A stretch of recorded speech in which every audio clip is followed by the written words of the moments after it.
Alors bonjour à toutes et à tous et bienvenue à ce Forex Alert US du mardi 21 novembre 2017. Yvan Nizar, donc ravi de vous retrouver pour un nouveau webinaire. Alors je vous laisse prendre connaissance de l'avertissement lié au risque trading. Je vous rappelle en même temps que vous disposez du chat pour laisser vos commentaires et poser vos questions. Et je vous rappelle également que jeudi, il y aura pour ceux d'entre vous qui habitent en région parisienne, la nuit du trading organisée par IG. Bon voilà, Valentin, Offrand et moi-même y serons, donc nous vous attendons nombreux, ce sera l'occasion de faire connaissance et c'est gratuit, donc voilà. C'est un bon moment à partager. Et autre petite annonce avant de débuter ce point de marché, je vous rappelle que vous avez, en vous inscrivant à ce webinaire, vous avez reçu automatiquement un compte démonstration IG, donc n'hésitez pas à tester nos stratégies, vos stratégies également sur cette plateforme démonstration. Si vous n'avez pas reçu vos identifiants, pardon, n'hésitez pas à appeler notre service client qui serait ravi donc de pouvoir vous aider. Voilà pour cette petite introduction et bonjour à vous tous également qui êtes présents et salués sur le chat. Donc n'hésitez pas à vous en servir. Le trading avec effet de levier amplifie toujours les gains et les pertes. Un compte risque limité présente un risque de perte du capital investi. L'investissement sur compte titre présente un risque de perte en capital. IG fournit exclusivement un service d'exécution d'ordre. Cette présentation est donnée à titre indicatif et ne saurait être considérée comme un conseil ou une recommandation. Voilà donc pour cet avertissement que je vous invite à bien lire et on va passer donc au marché et notamment le taux de change euro-dollar. Alors, plusieurs choses à dire sur le taux de change euro-dollar, pardon. On s'en souvient, mardi dernier, le marché est sorti par le haut de ce canal baissier, sans toutefois parvenir à franchir la première résistance finalement auquel il a été confronté à 1,1875, la première résistance de moyen terme. Très jolie série d'inversions de polarité, comme je laisse constater sur mon graphique. Et le marché s'est replié d'une manière assez originale, je dirais, puisqu'il a effectué une shooting star, donc étoile filante, on s'en rappelle, on en a parlé en fin de semaine dernière. Le marché, donc, l'euro-dollar est retombé sur support, celui donc à 1,1727, support, donc support de long terme d'ailleurs. Et je vais vous dire tout simplement ce que j'ai dit ce matin sur Twitter, en postant donc ce graphique de l'euro-dollar. Ma stratégie en effet était donc de viser un rebond du taux de change euro-dollar sur ce support à 1,1727 pour deux raisons. D'abord parce qu'il est sur support. Alors certes, les supports sont également faits pour être cassés, mais le rôle, je dirais, le premier rôle du support est de soutenir le marché. Donc déjà par rapport à cette première raison, donc ce support, mais également en raison donc de ce doji Pierre Ball qui a pris forme donc sur un support, d'ailleurs presque même sur un double support avec la partie supérieure de ce canal descendant. Donc finalement voilà, il y a un cluster qui me paraît favorable pour l'euro-dollar. Cette stratégie n'est pas encore invalidée, bien que le marché baisse et met sous pression donc ce support à 17,27. La bougie journalière n'est pas cassée, n'a pas cassé, je veux dire, le support. Donc dans ce contexte, pour l'heure, un rebond dans un premier temps sur ce seuil, sur cette résistance qui est en train d'être formée à 1,1792, très proche finalement des 1,18, me paraît probable sur le taux de change euro-dollar. Alors bien sûr, en cas de cassure des 1,1727, je pense que le taux de change euro-dollar irait tout droit en direction des 1,1662. En tout cas, pour le moment, on voit que le marché peine à casser ce support. Et donc en effet, pour le moment, en effet, cette stratégie n'est pas encore invalidée, bien qu'en données 4 heures, voilà, on se dit, en regardant ce données 4 heures, qu'un pullback reste envisageable. En tout cas, ce support à 17,27 est sous pression, ça c'est une certitude.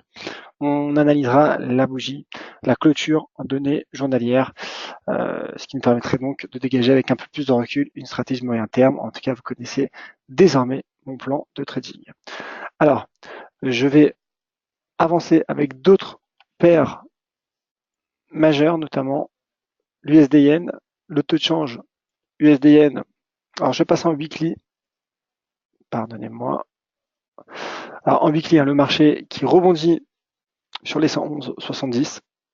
111,70, qui est donc un niveau de support, je dirais intermédiaire entre les 114,50 et les 108,55, qui sont finalement les bornes à l'intérieur duquel le marché fluctue depuis le mois de mars 2017.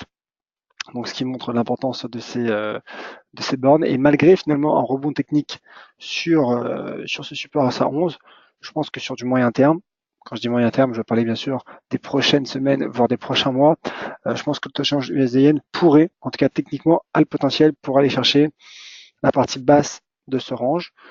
Finalement, c'est une stratégie de trading range, comme on l'appelle en analyse technique. Alors certes, il y a un rebond sur ce support, comme j'ai expliqué.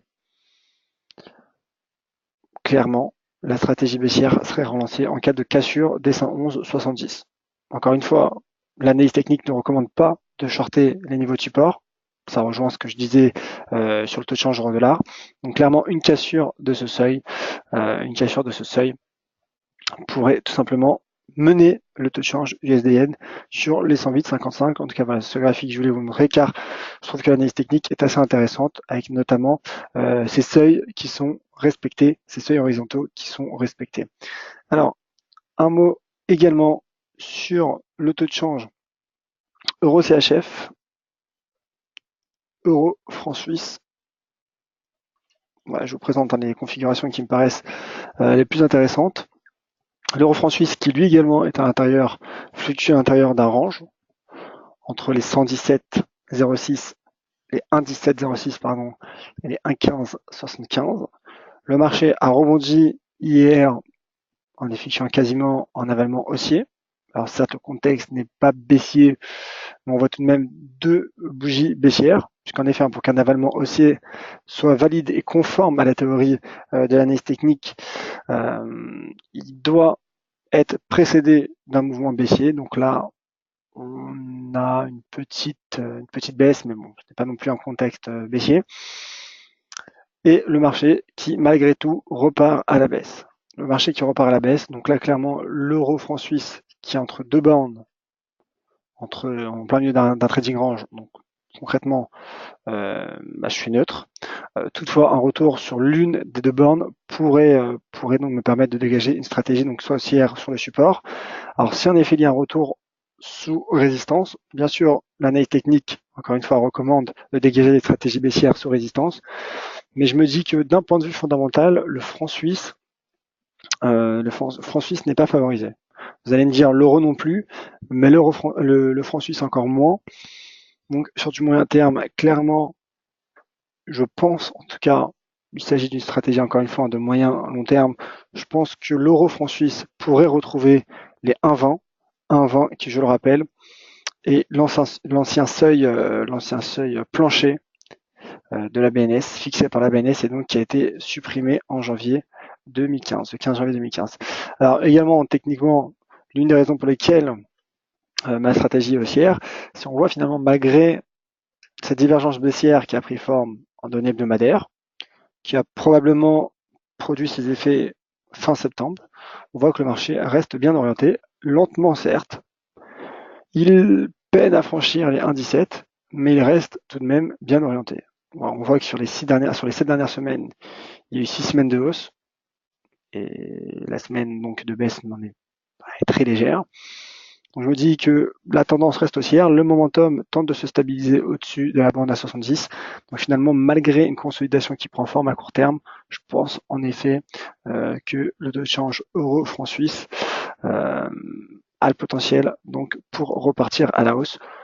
Pourquoi pas attendre un éventuel rebond sur les 1,1575? En tout cas, ce serait en effet une stratégie cohérente selon l'analyse technique. N'hésitez pas à me dire ce que vous en pensez sur le chat, si vous êtes d'accord ou pas avec ces analyses que je suis en train de donner aujourd'hui. Je vais parler de l'AUD-USD et du NZD-USD. Ensuite, je passerai aux indices européens et américains qui donnent et qui procurent donc des configurations très intéressantes à gérer. Alors, l'AUD-USD qui se rapproche de notre objectif à 0,7440, l'objectif que nous avions donné vendredi durant ce webinaire. Je ne suis pas sûr d'avoir que c'était à 0,7440, c'était un retour sur l'oblique, sur cette oblique de moyen terme, donc à 0,7480, pardon. le marché on prend la direction, donc il reste encore un peu de marge. Ça, c'est pour ce qui est du graphique hebdomadaire. En données journalières, le risque est baissier depuis la cassure de ce double niveau de support. La baisse a d'ailleurs eu lieu. Un rebond technique suite à un doji, ce qui est donc cohérent. Alors, la question bien sûr qu'on se pose, c'est est-ce que le marché pourrait retracer et retrouver ce qu'il pourrait retracer jusqu'au 0,7640. Je suis pas sûr qu'il en ait les moyens au vu de la dynamique baissière. Pour le moment, écoutez, il s'agit d'un rebond technique. En tout cas, clairement, un retour donc sur les 0,7480 me paraît envisageable. Et d'ailleurs, on voit que 0,7480 graphiquement, donc cette droite de tendance, est positionnée proche des 0,75 qui est le seuil, je dirais, psychologique sur le taux de change AUD-USD. Le NZD-USD qui reste baissier malgré son rebond technique. Je me dis qu'un pullback baissier sous les 0,6818 pourrait prendre forme. En tout cas, pour le moment, on voit que le marché peine à franchir les 0,6818. Mais une chose qui est sûre, c'est que depuis la cassure, voilà, je zoome au maximum, la cassure de ce seuil, à 0,6818, clairement le risque paraît baissier, me paraît baissier du moins. Le risque technique, alors certes, ce n'est pas une cassure franche, mais le marché a tout de même validé finalement une figure descendante, qui est une figure de continuation baissière. Donc je me dis qu'il y a plusieurs signes techniques en faveur d'une reprise baissière et que le pullback pourrait en effet être très intéressant s'il se confirme. Voilà, donc pour le moment, rebond technique suite à ce pendu inversé. Donc c'est plutôt logique techniquement. Mais voilà, le marché qui est tout juste en dessous des 0,6818, comme vous le voyez sur mon graphique. Donc sur son pivot finalement. Donc sous ce niveau, ma stratégie de court terme me paraît est baissière, clairement. Maintenant, bien sûr, ce sera au marché, entre guillemets, de décider. Voilà pour le Forex. Je vais passer, comme promis, aux indices boursiers, notamment les indices européens. Je parlerai du Dow Jones aussi. Alors, les trois indices que je vais vous proposer ont des configurations similaires. Pour ceux qui sont présents, pour ceux d'entre vous qui sont présents sur Twitter, vous avez sûrement dû voir donc mes stratégies et mes graphiques postés tout au long de la journée. Pourquoi ? Car en données 4 heures, clairement, il y a des figures de retournement qui ont été validées et qui prennent forme. Double creux, en l'occurrence, double creux pour le DAX. Après donc double creux formé sur le support à 12 865, le marché a franchi cette ligne de coup à 13 095. En effet, il y aurait pu avoir un trading range, notamment avec l'échec d'hier, mais le DAX a finalement franchi cette ligne de coup et clairement, donc, il atteint cette résistance quasiment à 13 198. Voilà, donc ça, ce qui est pour assurer un suivi de cette stratégie énoncée tout au long de la matinée. Je pense que le DAX pourrait poursuivre son rebond en direction des 13 280 points, qui est également donc un niveau à surveiller en intraday. Mais finalement, c'est ce graphique qui m'a plu je dirais depuis la semaine passée déjà, un graphique que je vous avais présenté, avec notamment ce rebond sur double support composé d'une part de cette ancienne résistance, sommet de mai, juin, juillet, mais du mois de juin à 2865 points et qui correspond également au retracement à 38,2% de Fibonacci. Donc le DAX a rebondi, a tenu ce double support et repart à la hausse.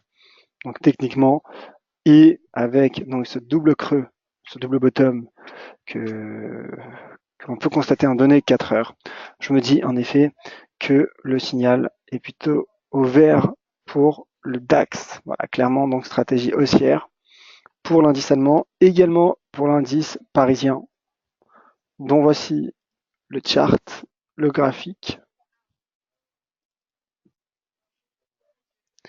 qui lui également donné 4 heures a validé un double creux, a franchi cette ligne de coup à 5350 et selon donc la théorie de l'analyse technique, il pourrait, selon moi également, retrouver cette résistance à 5416 points, donc stratégie haussière. Alors entrer tout de suite en position ne permettrait pas réellement d'optimiser son ratio R3, mais en tout cas, la cassure en données 4 heures, effectuée donc par le marché il y a quelques heures, validée donc à midi, clairement me procure un sentiment haussier sur le CAC 40 et je vise 5416 points. Voilà. Pas grand chose à ajouter sur les indices européens. CAC, DAX qui sont haussiers. Et donc stratégie haussière. Alors, avant de passer au Dow Jones, n'hésitez pas à laisser vos commentaires et poser vos questions, ou même revenir si vous souhaitez que je revienne sur un autre actif, n'hésitez pas à le faire. C'est le moment, il reste quelques minutes. Je vais passer donc à Wall Street et au Dow Jones. Alors, le Dow Jones qui, lui, fluctue depuis la fin du mois d'octobre à l'intérieur d'un mouvement latéral, qui n'a pas cassé en données journalières, comme vous le voyez, ce support à 23 250 points. Donc ça, c'est à mettre à son avantage, qui franchit ce seuil d'inversion de polarité à 23 465 points. Et en données 4 heures, le Dow Jones a également donc validé un double bottom. Alors pour les plus pointus d'entre vous, on dirait que c'est vrai que le double bottom n'est pas parfait. Donc déjà, on a le droit à une légère marge.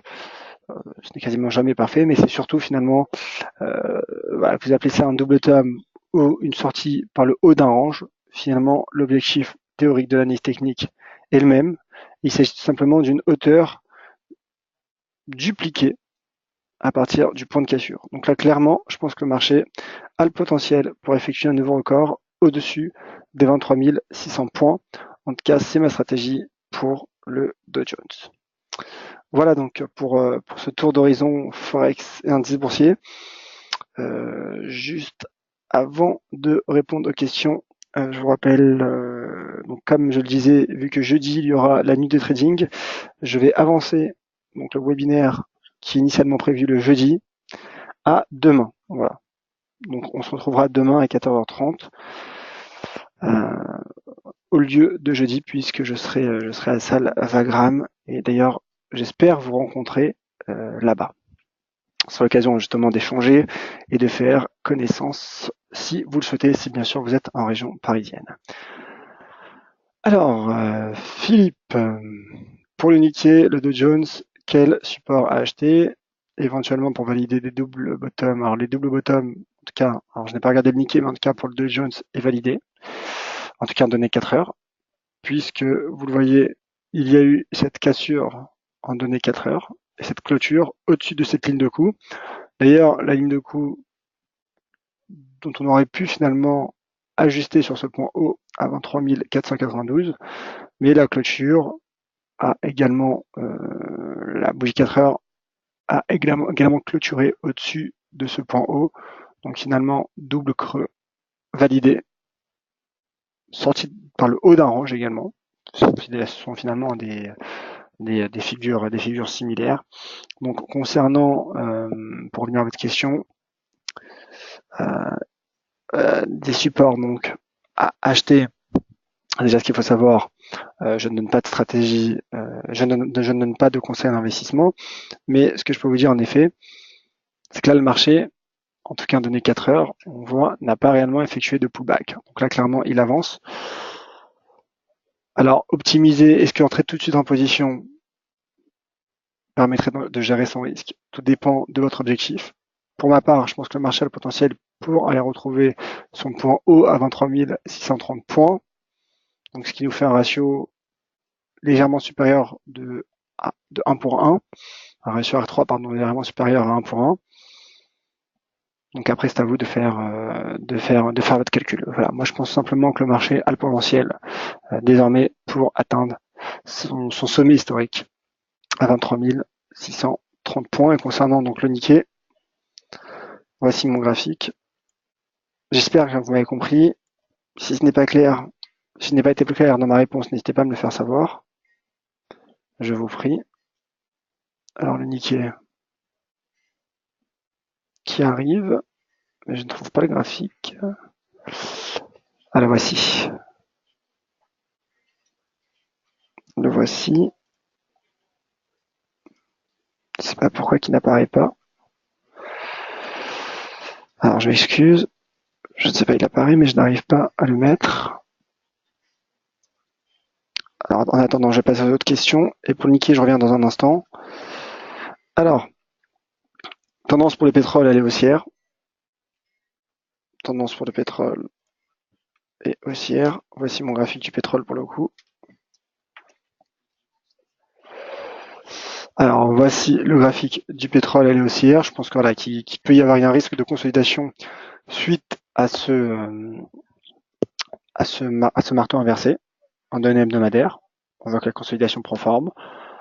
Cela ne veut, selon moi, pas dire qu'il faille s'attendre à un retournement de tendance, mais clairement la tendance est haussière depuis la cassure, le franchissement le mois dernier de cette double résistance, de cette oblique baissière et de cette résistance à 60 dollars, de cette résistance à 53,25 $.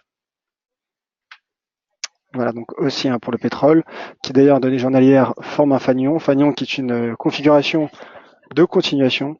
Et donc en effet, selon moi, le WTI pourrait repartir à la hausse dans les prochaines séances. Alors, Philippe, oui, il peut y avoir des tasses avec anse aussi sur les indices, plus impulsif comme mouvement. Oui, en effet, puisque les tasses avec anse sont